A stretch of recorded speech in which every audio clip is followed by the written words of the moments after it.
Welcome back to the Tracy Take. I'm Tyler here with my brother Ryan, and today we are going to be breaking down why a Falcons fan thinks the Falcons should trade for Brandon Aiyuk. News broke out yesterday that Brandon Aiyuk formally requested a trade from the San Francisco 49ers. There is talk that there's already a couple of teams that he really wants to go to, like Pittsburgh or Washington. But I want to sit here and make the case why I think Atlanta should be at least giving a call and what I think it might be, what we might be willing to take up for, and why I think we should go after that, after Brandon Aiyuk here. And there's going to be a lot more Falcons-specific content that comes out. It says, you can see I'm a Falcons fan. So if you want to see more Falcons content here throughout the 2024 season and into the 2025 offseason as well, be sure to like this video, subscribe to the channel, and also tackle that bell to get notified when a new video comes out.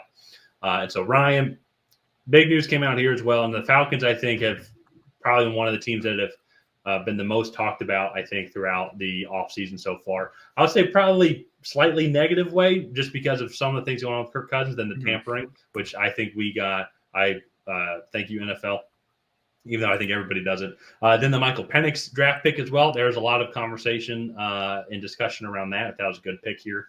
And one of the things, too, going into this team as well is I think we have addressed the quarterback position. We've definitely addressed the quarterback position. We have addressed some of the other skill position players, and we went really hard on the defensive line. I like what we've done in the secondary, which is over just kind of the past couple of years with A.J. Terrell, bringing in Jesse Bates. I think the development of Clark Phillips is going to be interesting. But I think one of the things the Falcons is still missing is still going to be that key number 2 receiver. Now, I know we have Kyle Pitts in the wings. He has only been a 1,000-yard receiver once in his career so far. That, honestly, if I'm being completely frank, Ryan, that's not entirely his fault. Matt Ryan throwing you the ball is a lot different than Marcus Mariota and Desmond Ridder. And so he now has a legit quarterback here in Kirk Cousins. And I think similar playing style than to Matt Ryan as well. So I could see him potentially being a 1,000-yard receiver. But he's going to be very unique because he is still a tight end. He might be lining up in line. He'll probably be lining up in slot still or moving him around. So if we're talking about the receiver position as a whole, Falcons did end up getting Darnell Mooney and Rondell Moore. 2 guys I think who are going to be serviceable and good options, but still I feel not going to be that key number 2 guy. And I think if we go out and get Brandon Aiyuk, I think that would solidify that our entire offense. I think we have one of the better offensive lines in the league. I think we have one of the best up-and-coming running backs in the league. They've already talked about Bijan Robinson's going to be utilized like Chris McCaffrey type setting. We've got a solid backup in Tyler Algier. I think you have a great 1-2 punch. Kyle Pitts has that potential as we talked about. Drake London has that serious potential as what we've talked about as well. He was just shy of 1,000 yards last season. He had 905 through 16 games. Once again, not really his fault. There's a big difference between Desmond Ridder throwing you the ball and Taylor Heineke. But still, though, of all the people that we have on our team so far, only one of the pass catchers has won 1,000-yard season over the past couple of years. And that, to me, I think then kind of leads to them like we might as well give Brandon Aiyuk a call. I think we're all in right now for going deep into the playoffs. But at the same time, though, too, we do have the foundation of the future because, like, we do have Michael Penix at QB. We got Bijan Robinson through a 5-year rookie deal, and then probably going to re-sign him as well unless, unfortunately, we do the Saquon Barkley treatment to him. We got Drake London, Kyle Pitts. I think tight ends and receivers are kind of going to be a little bit more replaceable. There's going to be a lot of good guys up there, but still, if they can pan out, we've got a solid foundation there. Chris Lindstrom's one of the best guards in the league. Jake Matthews is still there. He's going to be more of a veteran. He is past his prime, but still just a solid foundation on the offensive line as well. I think we have all these pieces to where I would be comfortable. I would prefer maybe like a second, and then we did give up our 5th, but it's like a second and then like a 6th or a 7th or maybe a second of next year in 2026. Try and keep that first as much as possible. I know San Francisco is going to ask for that.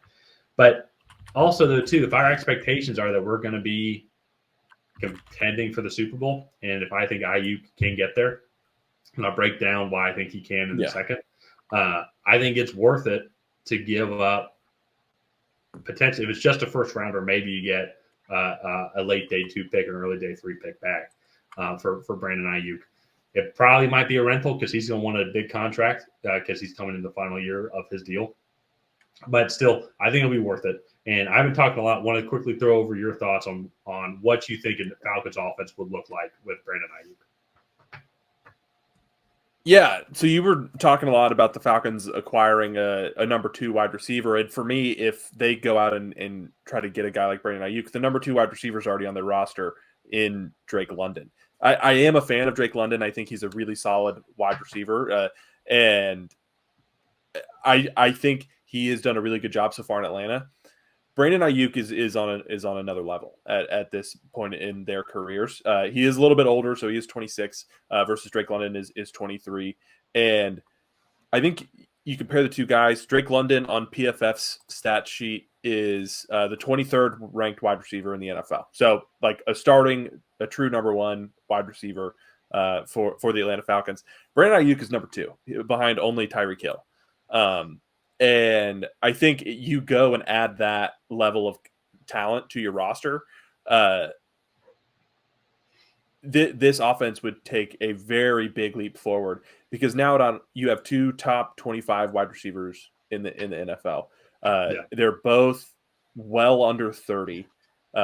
With Drake London being only 23 years old, going into I believe, is this his 3rd or 4th year? Drake London, it's his 3rd. Yeah, 3rd. Kyle Okay, Pitts going into his 4th. Okay, so Drake London going into his 3rd year with the Atlanta Falcons. This offense, as you mentioned, already has a really good offensive line. They invested a lot in Kirk Cousins. This defense with Raheem Morris, I think, should be I would say improved, but they already were good last year, so at least the same. And so I think that is why this move is worth making, because you add an explosive playmaker to your offense. And even if you can get Brandon Aiyuk for just a 4th, or not just 4th, just a 1st, and not have to give up any other trade capital or draft capital, I think that's a steal. He was the 2nd receiver, as I said, ranked only behind Tyreek Hill, and they gave up.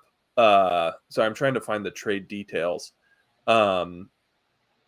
It didn't give up much for him. Now it is different because Tyreek Hill is a little bit older, and I think he was one of the bigger contract. Yeah, he was a little bit older, but I believe they gave up a 1st, a 2nd, a 4th, and then so they gave up a 1st, a 2nd, a 4th in 2022, and then a 4th and a 6th in 2023 for only Tyreek Hill, and then they gave him that massive extension. I think you're probably looking at something similar to that. The only saving grace I think that the Falcons will have in negotiations is you don't quite know what the Falcons picks are going to be yet. You can have an inkling that they're going to be in probably the early to mid 20s based off of like early season projections. However, if they go and get a Brandon Aiyuk, that could be the 32nd pick in the 1st round. I believe the pick that the Dolphins traded was pick 28 or 29. Potentially. And so that factors into, I think, the evaluation a little bit. But I think you're probably looking at multiple, a 1st and at least a 3rd, I think, for Brandon Aiyuk. And maybe you get back a day 3 pick because he is wanting to leave. This isn't a move him for assets type of move. Yeah, my one thing with that much is I think then with Tyreek Hill comparison is Tyreek Hill has that name. Not saying people don't know who Brandon Aiyuk is, but Tyreek Hill though I think has that amazing playmaking capability that nobody else can recreate. Brandon Aiyuk is a really good receiver, one of the top receivers in the league, as we talk about statistically. And so even then, too, last year, 75 catches, 1,342 yards, 7 touchdowns. He's outside of his rookie year, even his rookie year, though, he's played in 12 games. Every other year outside of that, he's been really healthy. And so playing on a really good 49ers team. And that, I think, to me, is the team you're going to bring on that veteran experience, a guy who's gone over 1,000 yards twice.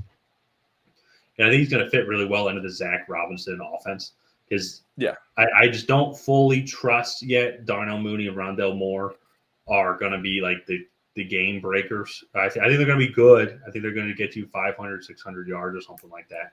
I think you're hoping that Drake London does make that push, to 1,200, 1,300 yards to be that number 1 guy. But even in this offense, though, too, and then let's combine even Kirk Cousins' previous offense as well. But you're going to have 2 top receivers. You're going to have a versatile tight end. You're going to have a stud running back in the backfield as well. That's extremely versatile. Probably going to be one of the best running backs in the league. And then you go look at what Kirk Cousins was able to do in Minnesota, and he didn't really have a running back at all up in Minnesota. But like with Justin Jefferson, Jordan Addison, T.J. Hawkinson as well, you had K.J. Osborne in the slot. So I think what Kirk Cousins, what we've seen, how successful he's been when he's had these great receivers here around him, and then you combine that with the type of offense that Zach Robinson is going to bring, it's going to be a lot of motion, a lot of options that you can go and throw to. A veteran quarterback who can read defenses and can also decipher which guy's going to be open at the right time. I think it's the lock that we need to not only then just improve our chances to win the NFC South, but to go and contend, I think, for the NFC Conference division, be one of the better teams in the league. Yeah, no, I definitely agree with that. I think you look at some of the past Super Bowl winning teams, barring the Chiefs, the last 2 seasons haven't made big splash moves, but the Bucs went out, acquired Tom Brady in free agency the year before. The Rams, throughout that whole year, they made the trade for Matt Stafford. I know these are quarterback positions, but then throughout the year, they went out, they traded for Von Miller, and they made these moves, and they kind of sold off some future assets to bring in pieces that are going to go and push them over the top to go win a Super Bowl. And I think you look at the Falcons right now, and you and I might have differing opinions, ironically, because I think that the Falcons, they're the clear leader in that division. I think they're much better than the Bucs now on offense. Granted, barring they can put things together on offense and Kirk Cousins can stay healthy. So I think that gives them a home playoff game against a weaker NFC team. And so that's probably a playoff win. You're in the divisional round of the playoffs. You have 2 games to the Super Bowl. Anything can really happen. So I am putting the Falcons in that Super Bowl contender category. I think you really want to go and get something to not just be a Super Bowl contender, but to be one of the favorites to go to the Super Bowl. I think this is the type of move that you need to make. Yeah. I also think that too. If talking a little bit politically with the politics as well, as I know they moved on from Arthur Smith. You know, you have new head coach coming in as well, and I think Arthur Smith was a lot to blame for the struggles that the team's had over the past couple of years. But I'm just saying this now, though, because now Raheem Morris is going to have his couple of years. So Terry Fontenot, if there are still struggles, and then if some of these draft picks then don't pan out then as well, it is going to be, I think he's going to be the one that moves on next. And so I wonder if there's going to be some of that pressure of be like, let's go make something. Let's go try and get a proven guy that's been successful, bring him into our organization, even if it's just for a year, but then we still have a good youthful foundation already kind of established based off these draft picks that we can hope to keep and develop, but will help us win right now. And I'm curious if he'll take that mindset, or if he'll be, we've already made enough moves and I've already spent a lot on young offensive players. So I want to give up more future draft capital to go get a veteran guy. I think those are going to be the two main, the two main, I guess really the only 2 main avenues. But I kind of hope, and really kind of the point of this video is like, let's be aggressive, you know, and also too, another side factor as well. His birthday is March 17th, St. Patrick's Day. So he is lucky. So I think the Falcons fan, I think we need a little bit of luck. So I think that's why we should roll the dice. The gambler in me is telling me that we need to roll the dice on this move here. But it is probably not going to happen. There's already a lot of reports that he's going to Pittsburgh or the Commanders, or honestly actually just staying in San Francisco, wanting just a bigger deal on the contract. So I'll have to kind of wait and see. But it would be very fascinating to see him go to the Falcons. I'd be excited about it. Just bring in some more hype and some of that potential going into the 2024 season. Yeah, and this is the last note I want to say. You said it probably won't happen, and I do agree with that. It's like it probably won't. You have about a 1 in 31 chance for him to be traded to your team statistically. I do think they are a potential destination for him, but one reason why it may not happen, they only have about $3.5 million left on their total cap number for this year, so they would have to move some numbers around and potentially pull from next year's cap space. However, even after all the moves that they've made this offseason, they still have the Falcons still have $7 million in available cap space for next year. So you talk about not just bringing him in for a year, but bring him in And then potentially, if you can't get a contract extension done right away, you can franchise tag him. You have the cap space to take that hit and then potentially sign that long-term extension moving forward. So that is, I guess it kind of is a reason why they wouldn't do it, but I guess there's a possible way that they could get away with it within that statement. So, who knows? It'll be fun. Yeah, let's go ahead and wrap it up here. If you guys have not already, please go ahead and like and subscribe. Leave a comment down below on what your thoughts would be if the Atlanta Falcons were to go after and potentially make a trade for Brandon Aiyuk. Would you love it? Would you hate it? If you hate it, I would love to know why. But he's one of the top receivers in the league. But let us know down below. And other than that, we will see you guys next time.